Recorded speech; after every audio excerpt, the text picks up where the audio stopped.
talk show.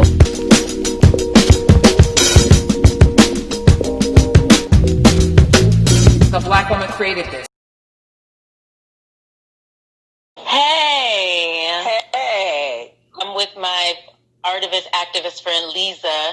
She is an amazing writer, performer, actress, just everything. You sing and dance too? You sing and dance too? No, I don't sing, but my poetry does have some musicality to it. Have some flow to it, right? It does. It's all a process. How are you? I'm just gonna start and just as people come on and see what happens. But how are you feeling with everything that's happening with this pandemic and we're in? What are some of the things that you're doing for your soul, for your mind, for your artistry? Because I saw that you posted something about your stock for your tea. Can you talk to me a little bit about that and why you posted it and where people can find that? I've always been, I'm a sacred woman who went through the whole sacred woman, initiation with Queen Afua. So that's where I got my introduction to holistic and healthy eating, and just getting my body alkaline and herbs, and things that would restore not only your body and your organs, but will boost your immune system. And so I just went on instinct. I turned my kitchen into a laboratory. I just went and started pulling out all of my, my notes that were in the back of my mind and my consciousness. I just started thinking of all the different herbs that are really great for your immune system, that help cut mucus, because mucus is the bed for infection and bacteria. And I just put together my own freestyle combination of elderberry, milk thistle, turmeric, ginger, lemon. And you do the elderberry, but you do the powder and the berry itself. You do both. Yeah. And so what do? You make it and then you keep it. How long does it stay for you? Yeah, so what do you put it in? Yeah, and I just put it in in a big glass jar. I keep my herbs and my medicinal things that I keep in the refrigerator. I keep it in glass, and I just pour it in the pot. In the morning, and I have my cup of tea, my medicinal tea. After I do my salt water gargle, because I heard Rona, she jumps up in your throat. So I was like, let me clear out your throat. What I mean? I'm just yeah, you're not playing. Yeah, I'm not playing. And this is just all ancient African wisdom, instinct, medicine woman that I'm just pulling out, and just doing whatever I can on my end to try and boost my immune system. I see Charlotte says that she'll have to add elderberry. Self-care is very important right now during this shutdown. And so I'm glad I just wanted to say to you personally, thank you, that I'm glad that you did that. You're welcome. And then, but my next question for you, how did you get into the arts and how did you get into writing and where did that come from? Where did the love of that come from? Were you born into a household where there were a lot of people who were artists in your family, or did you get the acting bug at some people get it at age 5? What's your journey? What's your story with that? So how I got into the theatrical arts was really my father, and in a way that's not traditional, because my father was just an old school shit talker. I mean, hilarious storyteller. So I got that theatrical storytelling element from my dad just by sitting in the kitchen, and he would be talking shit, telling stories, half lies, half truth, but it was entertaining. And me, my mother, my sister, we would just be cracking up laughing that day. Oh, Daddy, you so crazy. And he would go to parties and he would act like he was somebody else, or he would act like he knew you when he didn't know you. So he was a comedian, he was an actor, and just a real theatrical human being. And so I got that from him. And I would say I really got the love of writing from poetry. When I moved to New York, I fell in love with poetry. I fell in love with Shakespeare first. So and of course, Sonia Sanchez, The Last Poets, they were all feeding my soul. Amir Baraka, the list goes on.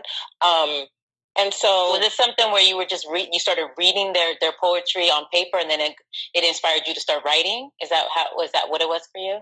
So what got me started writing was actually a bad relationship. Oh, because I was always a journal writer. I would always write in my journal, and my mother, she were writing her journal all the time, but I didn't know that until she passed away. And I found all of her old journals, and she had all these letters to God. And I was like, oh my God, my mother kept like 4 or 5 like journals full, you know, from front to back with these journal entries to God. And, you know, fast forward to me living in New York, and I had this bad relationship, and I was just writing, you know, just pouring my heart out about, you know, this dude who, you know, broke my heart, and he turned out to be something different than I thought he was, and blah, blah, blah, blah, blah. Yeah. And one of my good friends, shout out to Sonia Son, y'all might know her from Kima, from The Wire, right? We lived around the corner from each other on the Lower East Side, and because we were both in acting class, and she said, girl, she said, that's a poem. I said, girl, this is my journal entry. She goes, no, bitch, that's a fucking poem. So you just already had like that poetic shout out to the girlfriend. That's always one girlfriend who pushes you, right? Yeah. And so she told me to go to the New Eureka Poets Cafe, which I live 3 blocks away. I live right around the corner. So I went to New Eureka Poets Cafe. I went to their open mic. I was terrified. I gave them a false name, a phony name. Because I was like, if I get booed, I don't want people saying that Liza sucked. Yeah. You know, they're going to say somebody else that don't have nothing to do with me. And people love my, like, what I thought was my journal entry, it was a poem. And I was like, oh, there's something to that. So it fed my, just my need to express myself. And so it just came out of really my writing came out of my pain and anger. So for you, how did that venture into you writing your book and writing your one-woman show, The Peculiar Patriot? How did your arts transition into your activism with the prison pipeline system and the passion and the love that you have for that? It was really, I needed some money. You know what I mean? So, like, this was like back in 1998, literally, I was hired as a teaching artist to teach poetry workshops in, you know, different schools in the different 5 boroughs. And so the very first assignment for teaching poetry was at a school called Island Academy. And unbeknownst to me, you know, Island Academy turned out to be the high school at Rikers Island. Now, this is back in 1998. So nobody was talking about mass incarceration. The word wasn't even being used. You know, Michelle Alexander's book wasn't out yet. You know, so, you know, criminal justice was not in the zeitgeist like it is now.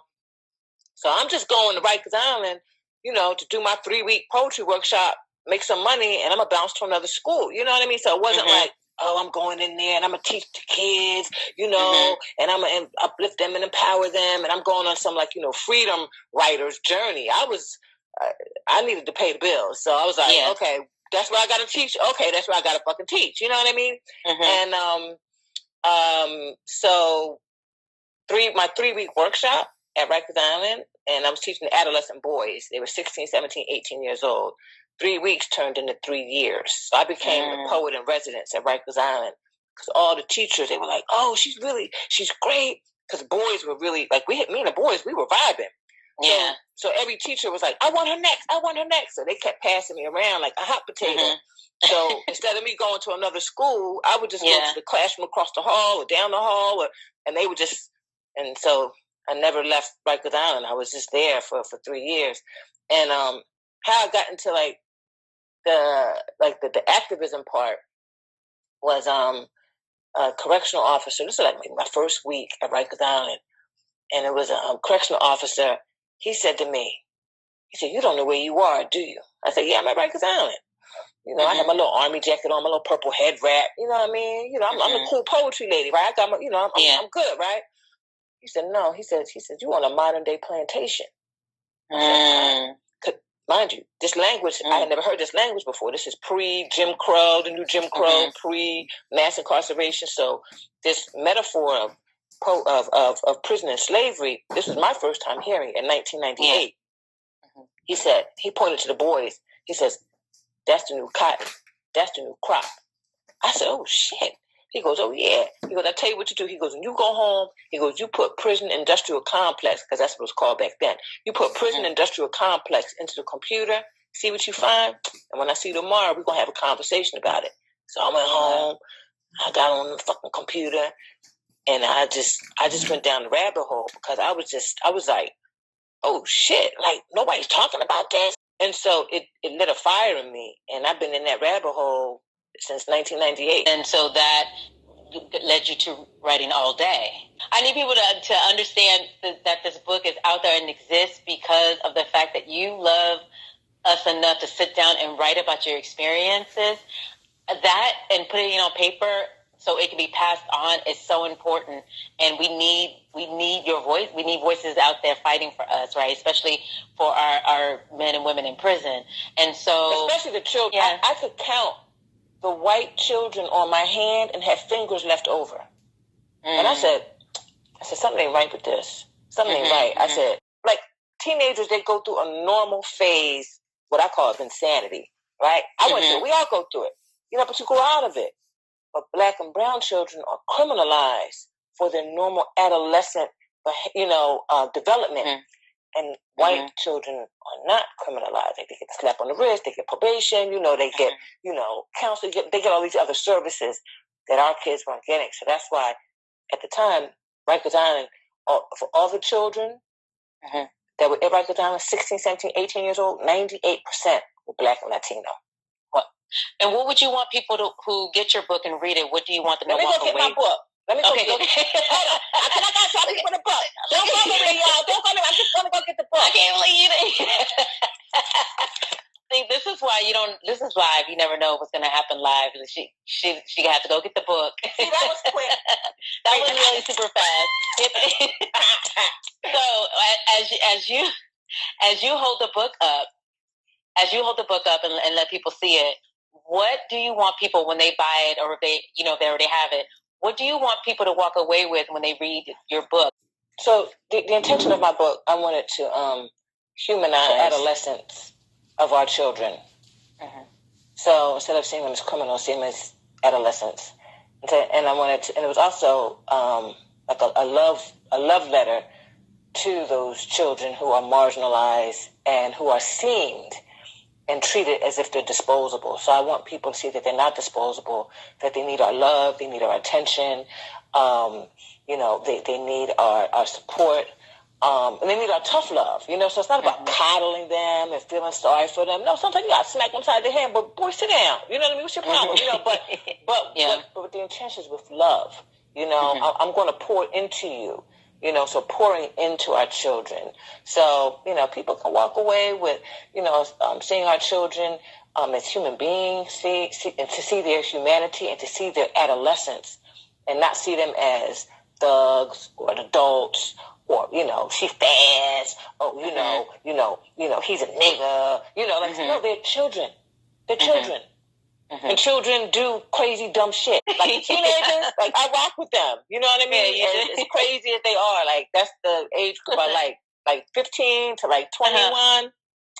There's a lot of parents out there that feel their teenagers get on the nerve. Because I've seen some parents wishing they can get their kids up right now with this quarantine shutdown. So, but that leads me to the next question of the reason why I like Peculiar Patriot is because we see your love for the men and women who are incarcerated, but we also see how it affects family, how it affects the loved ones, the people on the outside. Now, was that a very intentional thing when you wrote it, just so we can get the whole humanity of what you're trying to say?